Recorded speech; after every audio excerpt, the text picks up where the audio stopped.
네, 안녕하세요. 자, 이번 시간에는 2022년도 작년이죠. 그 3월 1차에 이제 출제했던 문제 중에서 건축 일반 위생 설비에 대해서 우리가 좀 말씀을 드리겠습니다. 자, 어떻게 나왔는지 한번 볼까요? 자, 먼저 건축 일반이죠. 1번. 자, 교재 보시면 962페이지에 있습니다. 건물에서의 열 전달에 관련된 겁니다. 건물에서 열 전달된 관련된 용어인데 단위 중 옳지 않는 것은 자, 여기 그 필기 시간에 많이 이제 배웠는데 자, 열 전도율.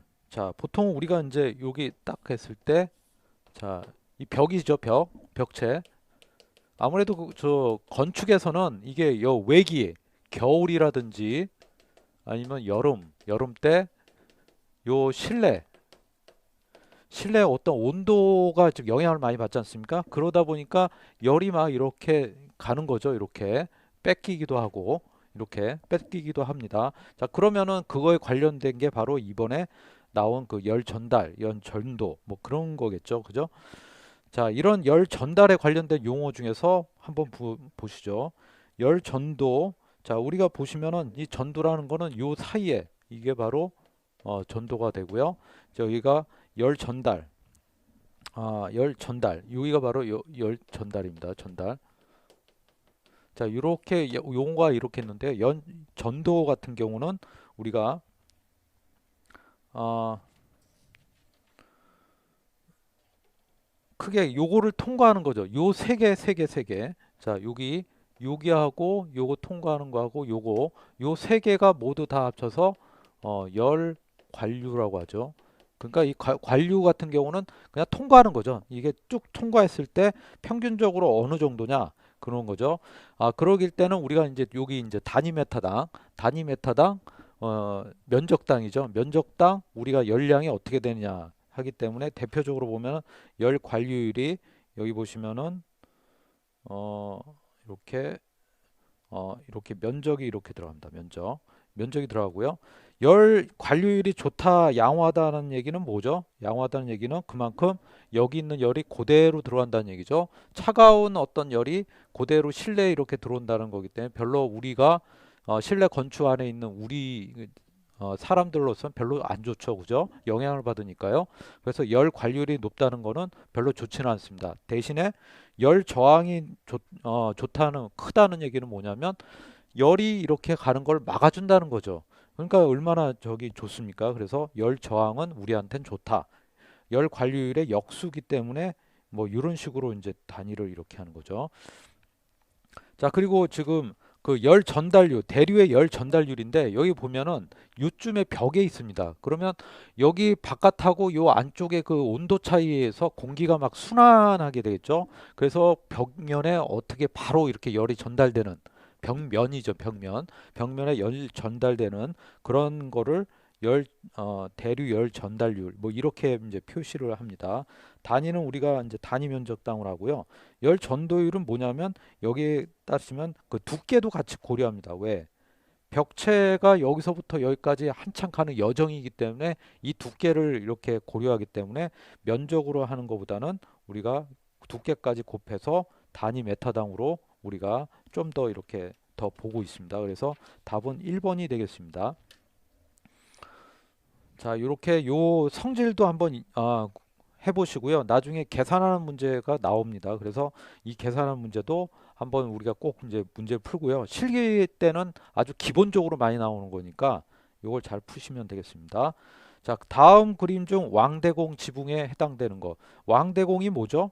왕대공을 영어로 이렇게 하면 킹 포스트입니다. 큰 기둥이죠. 큰 기둥. 큰 기둥이 관련된 게 보시면은 누가 봐도 1번이 뭐 정답인 건 뭐 이렇게 딱 나오죠. 결국에는 이렇게 왕대공이라는 거는 이렇게 킹 포스트를 이렇게 이용해 가지고 요 C자형 그 지붕을 일단 1차적으로 이렇게 지지를 하고요. 주변에 이렇게 뭐 달대공이라든지 요게 이제 달대공입니다. 달대. 그다음에 요게 빗대공. 빗대공. 자, 사면이 그 경사졌다는 얘기죠. 그죠? 그리고 요거는 뭐죠? 평보입니다. 평보. 자, 평보. 자, 평보라고 하죠. 그죠? 요렇게 우리가 이제 그 용어를 조금 구별할 수가 있다 이거죠. 이런 형태로 돼 있는 게 왕대공이라고 합니다. 자, 3번. 철골 구조의 데크 플레이트에 사용되는 스터드 볼트. 자, 스터드 볼트는 뭐냐면은 우리가 이제 모양으로 따지면 이렇게 돼서 이렇게 되고 뭐 이렇게 돼서 여기에 뭐 이렇게 되고 여기에 이제 너트를 이용해서 이렇게 그 고정을 해주는 거죠. 다른 그 한쪽 부품에 고정돼 있고 고정돼 있고 다른 한쪽은 우리가 연결부에 관련돼서 뭐 너트로 조이는 그런 형태가 바로 이제 스터드 볼트라고 하는데요. 자, 스터드 볼트가 이런 식으로 이렇게 접합이 돼 있다 그러면 어떻게 되겠습니까? 힘이 이렇게 옆으로 가죠. 그죠? 전단하는 거. 그 전단력의 어떤 저항력 그거를 우리가 어, 그 지지 요소라고 봐야 되겠죠. 그 저항 요소라고 하죠. 그래서 3분의 1은 전단력이라고 보면 됩니다. 스터드 볼트가 뭔지를 확인해야 되죠. 철골 구조는 우리게 강제로 돼 있기 때문에 이런 볼트라든지 이런 걸로 다 연결이 돼 있고 용접이죠. 그래서 용접 연결 부위, 연결 방법, 뭐 용접, 뭐 볼트, 뭐 여기에 많죠. 그런 거에 대한 문제가 자주 나오고 있습니다. 철골 구조에서는 연결부, 연결 방법. 요거 나중에 한번 더 보시죠. 잔향 시간이란 음원으로부터 발생되는 소리가 정지했을 때 음압 레벨이 몇 데시벨 감소하는데 소요되는 시간인가.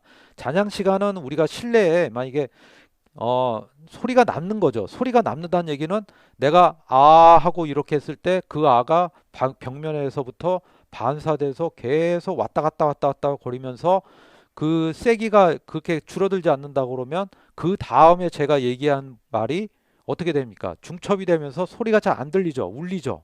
자, 이런 현상이 벌어지기 때문에 적당한 어떤 잔향 시간이 좀 필요한데요. 잔향 시간은 결국엔 음이 이제 그 이렇게 감소되는 그런 평균적인 어떤 그 저 시간을 지금 얘기합니다.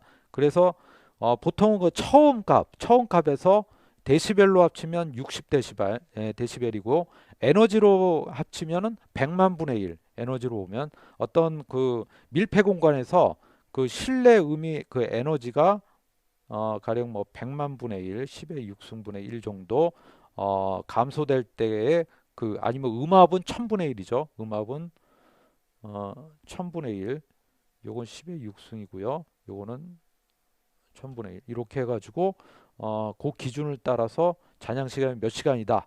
자, 그러면 이거는 결국엔 실내 규모, 크기에 따라 다르겠죠. 크게 울수록 막 이렇게 그 갔다 돌아오는 시간이 되게 길고 거기에 뭐 벽면의 그 어떤 재질, 그죠? 천장 재질, 그리고 형태, 흡음률, 뭐 이런 게 다 잔향 시간에 영향을 주죠. 그 반사가 크다 그러면 잔향 시간이 크기 때문에 그런 부분에 대해서 그 방해가 되는 거는 우리가 이 잔향 시간을 고려해서 재료를 이제 바꿔준다든지 뭐 이런 걸로 이렇게 보통 설계를 합니다.